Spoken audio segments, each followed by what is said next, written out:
So that's just to say, like, I No, think it's that's been a good. good development that this did not get pigeonholed as just a conservative issue or just a Yeah. Christian issue. One of the events was titled Hands Across the Aisle because it had two conservative Christian women speakers and two like radical lefty women speakers. And they were like, look, we're going to reach across the aisle and we're going to agree to combat what's happening to our nation's young women in particular Hmm.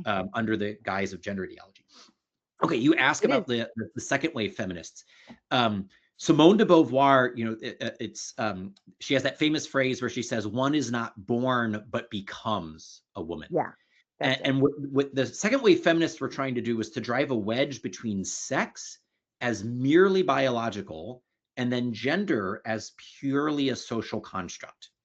And so they wanted to say was, look, there's this biology, like, yes, like men and women are different in this superficial way that one has an innie and one has an outie in essence.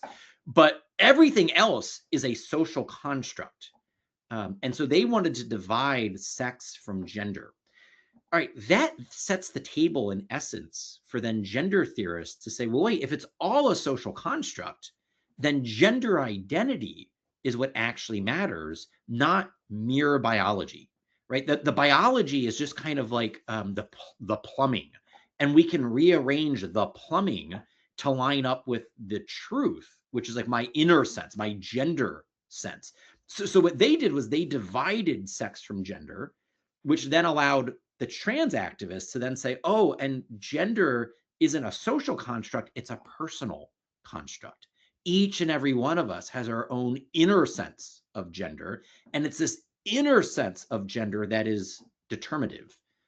And so that then allows, you know, first the Obama administration, then the Biden administration, the state of California, New York, Illinois was actually